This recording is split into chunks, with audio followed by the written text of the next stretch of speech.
Friends, अगर आप इस सर्दी में अपनी फटी एड़ियों से बेहद तंग आ चुके हैं, इतने कि आप चाहते हैं कि अपने पाँव ही काट कर फेंक दें, तो ना ना ना, ऐसा कभी मत करना। आपको आज से मैं ऐसी एक रेमेडी बताने वाली हूँ। ऐसा एक जादू मंत्र करके दिखाऊंगी कि आपके होश उड़ जाएंगे।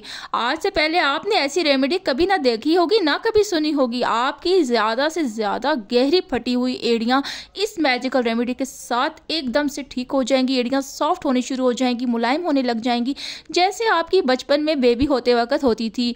आप हैरान रह जाओगे, आप बच्चों से भी प्यारे लगोगे। जब आपकी एड़ियां इतनी खूबसूरत हो जाएंगी तो आप सर पे उठा के घूमने पे मजबूर हो जाओगे। आप अच्छी अच्छी हील्स पहनोगे, अच्छे अच्छे फंक्शंस में जाओगे और अपनी एड़ियां सबको दिखाते फिरोगे। सिर्फ इस प्याज के साथ एक मैजिकल रेमेडी बनकर तैयार होगी, जिसके साथ आपकी एड़ियां फटी हुई हमेशा के लिए ठीक हो जाएंगी। मेरी शहजादी बहनों और शहजादे भाइयों, आज के बाद आपके सभी मसले मैं अपने सर लेने वाली हूँ। बस आपको अच्छी अच्छी रेमेडी बनाकर बताऊंगी और आपके सभी मसले 1 मिनट में हल करके दिखाऊंगी। सब घर की आसान चीजें होंगी और आपका कोई पैसा नहीं लगने वाला है। बस आपने अपने प्यारे प्यारे खूबसूरत हाथों से आपने मेरे चैनल को सब्सक्राइब कर देना है और एक लाइक कर देना है और फ्रेंड्स एंड फैमिली में शेयर जरूर कर देना है कि ये आपके साथ साथ सभी को फायदा पहुंच सके। अस्सलाम वालेकुम माय ब्यूटीफुल फैमिली, कैसे हो आप सभी लोग? तो आई होप कि आप सभी बहुत अच्छे और स्वस्थ और ठीक ठाक होंगे, अपनी अपनी लाइफ में मजे कर रहे होंगे। लेकिन इस सर्दी से थोड़े परेशान तो जरूर ही होंगे कि आपकी हाथ और पाँव और एड़ियां ड्राई होके फटने जा रही हैं। आपका सभी प्रॉब्लम का हल आज मैं लेके आई हूँ जस्ट इस प्याज के साथ।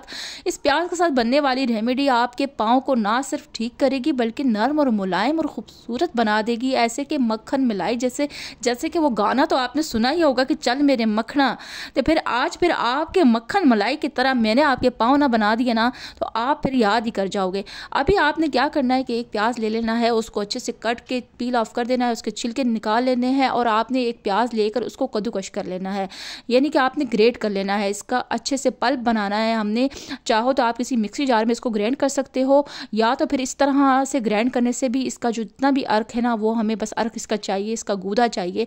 इसकी जितने भी इफादियत है ना, वो इसके पल्प में छुपी होती है और इसके छिलके भी बड़े काम के होते हैं। अगर आप चाहो तो इसके छिलकों को भी कभी वेस्ट ना करना। मैं नेक्स्ट रेमेडी आपको इसके प्याज के छिलकों के साथ ज़रूर बना के बताऊंगी।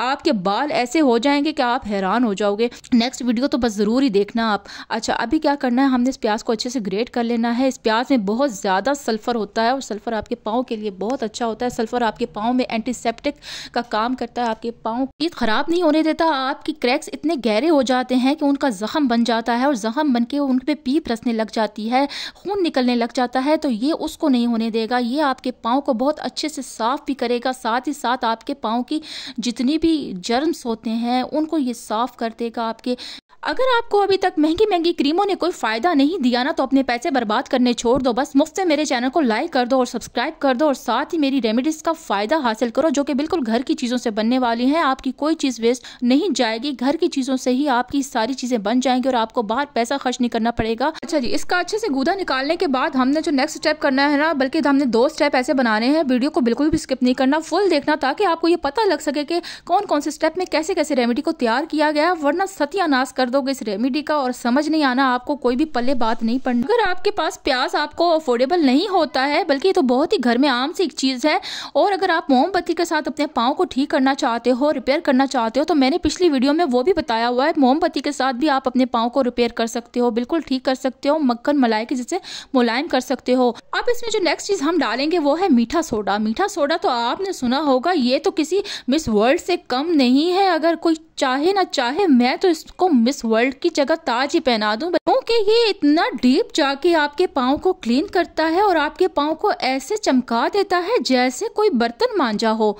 तो फिर क्यों ना इसको मिस वर्ल्ड का नाम दिया जाए। ये तो एक जबरदस्त चीज है। आपने सुना होगा कि आप जाते हो पार्लर्स में मैनी पेडी करवाने के नाम पे आपसे हजारों रुपए ले लिए जाते हैं, तो उनके पानी में मीठे सोडे का इस्तेमाल किया जाता है, जो कि आपके पाँव को जल्दी से साफ कर देता है। अब जो नेक्स्ट चीज हमने इसमें डालनी है वो है हल्दी। हल्दी आपके लिए एक एंटी बैक्टीरियल का काम करती है, एंटीसेप्टिक भी है, एंटी फंगल भी है। ये आपने इसमें ज़रूर डालनी है। घर में जो आप मसालों में हल्दी यूज़ करते हो ना, वो भी आप इसमें डाल सकते हो। अगर नहीं है तो बाहर की जो आपके पास होती है खुश्क हल्दी को भी आप पीस के इसमें डाल सकते हो। अभी इसको अच्छे से मिक्स कर लेना है और जो नेक्स्ट चीज़ डालनी है वो है टूथपेस्ट। टूथपेस्ट क्या करेगी, ये आपके पाँव की अच्छी से क्लीनिंग करेगी, आपके पाँव को रिपेयर करेगी, साफ़ सुथरा करेगी। आपके पाँव के जो काले डेड स्किन बन जाती है, आपकी स्किन बिल्कुल सन टैन में आ जाती है, ये उसको भी ठीक कर देगी। तो आपके पाँव 2 in 1 नहीं 2 in 3 वे पे आपके पाँव खूबसूरत बन जाएंगे। अच्छा, इन चीज़ों को अच्छे से मिक्स कर लेना है हमने। मिक्स करने के बाद हमने इसमें एक ज़बरदस्त चीज़ डालनी है जो कि इन सभी चीज़ों को एक टेक्सचर बना देगी, अच्छे से मिक्स कर देगी, जो वो है सिरका। सिरका तो आप खाने में यूज़ करते हो, घर में इस्तेमाल करते हो, आपको पता नहीं है सिरके के कितने फ़ायदे हैं। सिरका जो है आपकी स्किन को क्लीन करने में बहुत एक ज़बरदस्त चीज़ है। जितनी चीज़ें हमने डाली हैं ये आपके पाँव को क्लीन भी करेंगी और रिपेयर भी करेंगी। हमने जैसे ही का डाला है तो देखें इसने बबल्स बनाने स्टार्ट कर दिए हैं। चाहो तो आप इसमें लेमन का इस्तेमाल भी कर सकते हो। लेमन में भी ब्लीचिंग एजेंट होता है जो कि आपके स्किन को जल्दी से ब्राइट करता है, और विटामिन सी भी होता है उसमें, उसको भी डाल सकते हो। साथ ही अगर चाहो तो नहीं है तो घर में सिरका भी इसमें डाल सकते हो। सिरका डालने के बाद इसको अच्छे से मिक्स कर लेना है।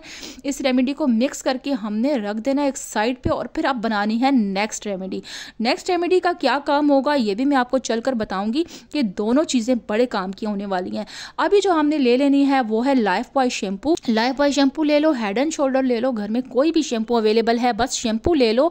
शैम्पू ने आपका क्या करना है, आपके पाँव को क्लीन करना है। ये जो रेमेडी हम बना रहे हैं ना, ये पहले यूज़ करनी है, दूसरी रेमेडी बाद में यूज़ करनी है। दोनों का तरीका लाइफ रिजल्ट के साथ दिखाऊंगी तो हैरान रह जाओगे, दंग और परेशान रह जाओगे, इतने अच्छे रिजल्ट देगी। घर में कोई सा भी मॉइस्चराइजिंग लोशन तो होगा ही ना, सर्दियाँ चल रही हैं तो अपने हाथ पाँव के लिए कोई लोशन तो लेके रखा ही होगा। कोई सा भी लोशन 1 चम्मच भर के या 1.5 चम्मच आपने इसमें डाल देना है। ये आपके सूथिंग लोशन का काम करेगा, आपके पाँव को अच्छे से क्लीन करेगा, सॉफ्ट बनाएगा और आपके पाँव को ड्राई नहीं होने देगा। शैम्पू भी आपके पाँव को अच्छे से क्लीन करेगा। जब आप मैनी पेडी के लिए जाते हो तो यही चीज़ें आपके लिए पाँव पर इस्तेमाल की जाती हैं, लेकिन आपको छुपाया जाता है, बताया नहीं जाता कि आपके पाँव पे वो क्या लगा रहे हैं, और इसके नाम पे 10-10, 15-15 हज़ार रुपये आपसे ले लिए जाते हैं। ये 2 चीज़ें मिक्स करने के बाद अब इसमें भी हम सिरके का इस्तेमाल करेंगे, क्योंकि सिरका मैंने आपको बताया कि सिरका आपके पाँव को बहुत अच्छे से क्लीन करता है। ये एक ज़बरदस्त ब्लीचिंग एजेंट का काम करता है। ये आपके पाँव को अच्छे से साफ़ करेगा, जितनी भी डर्ट और गंदगी होगी उसको ये दूर कर देगा, बहुत अच्छे से चमका देगा। इनको अच्छे से अब मिक्स कर लेना है। इनको अच्छे से इतना फेंटी लगानी है कि अच्छे से झाग नुमा बन जाए, पफिंग क्रीम की तरह हो जाए। जैसे कोई ब्लीच तैयार करते हो ना, इसका टेक्सचर कुछ ऐसा हो जाएगा जैसे आप कोई ब्लीच बनाते हो ना, और ये बहुत कमाल की होने वाली है। अब इन चीज़ों को अच्छे से मिक्स कर लेना है हमने, और अब इसमें जो एक चीज़ हमने और डालनी है ना, वो है मीठा सोडा। मीठा सोडा हमने दूसरी रेमेडी में भी यूज़ किया है और इसी रेमेडी में भी यूज़ किया है, इसलिए कि ये आपके पाँव को डीप क्लीन करे, और आपके पाँव जितने भी गंदे और मैले हो चुके हैं ना, और जितने भी पुराने से पुराने मैल पड़े हुए आपके पाँव के ऊपर गंदे और काले और बदनुमा दिख रहे हैं, वो सभी ठीक हो जाएंगे। इस रेमेडी में भी सोडे का यूज़ किया गया है और दूसरी वाली में भी यूज़ किया गया है, बस इसको लगाने का तरीका फ़र्क है, और इसको जिस तरह मैं आपको बताऊंगी ना बिल्कुल उसी तरह यूज़ करना। अच्छा, ये दोनों रेमेडीज़ अब बन के रेडी हो चुकी हैं।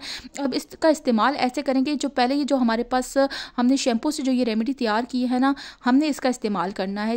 आपने अपने दोनों पाँव पर इस रेमेडी को लगा देना है अच्छे से, जिस तरह आप देख रहे हो कि मैं लगा रही हूँ। इसको अच्छे से लगाने के साथ साथ आपने हल्का हल्का मसाज करना है, जैसे आप अपने पाँव का एक मैनी पैडी कर रहे हो, बिल्कुल उसी तरह आपने अपने पाँव को मलते जाना है, रब करते जाना है, और एक टब में अपने पाँव को ऐसे वॉश कर लेना है। अब जो नेक्स्ट रेमेडी है ना, इसका इस्तेमाल क्या करना है कि अपने पाँव को अच्छे से साफ कर लेने के बाद, धो लेने के बाद आपने इस रेमेडी को लगाना है, और इस रेमेडी को आपने कुछ इस तरह से लगाना है जैसे आप कोई फेस पैक या कोई मास्क लगाते हो, कोई चीज़ मास्क की तरह अप्लाई करते हो ना, आपने इसको ऐसे हल्का हल्का थाप करके अपने पाँव पे पूरे लेप कर लेना है। पूरा लेप करके ना इसको अच्छे से, लेमन है तो लेमन के साथ थोड़ा सा इसको रब कर लेना, मल लेना कि अच्छे से पाँव में ये जज्ब हो जाए। और ऊपर से आप कोई भी पॉलीथीन का शार्पर ले लो, घर में आपके पास शार्पर अवेलेबल होंगे। अगर कोई सॉक्स नहीं है, आपके पास सिलिकॉन के सॉक्स नहीं है, तो बस शार्पर लेके अपने पाँव पर इस तरह से चढ़ा दो और 1-2 घंटे के लिए बिल्कुल छोड़ दो। आपकी एड़ियाँ ऐसे नर्म और मुलायम हो जाएंगी। फिर मिलते हैं किसी नई सी और अच्छी सी वीडियो में, तब तक के लिए अल्लाह हाफिज।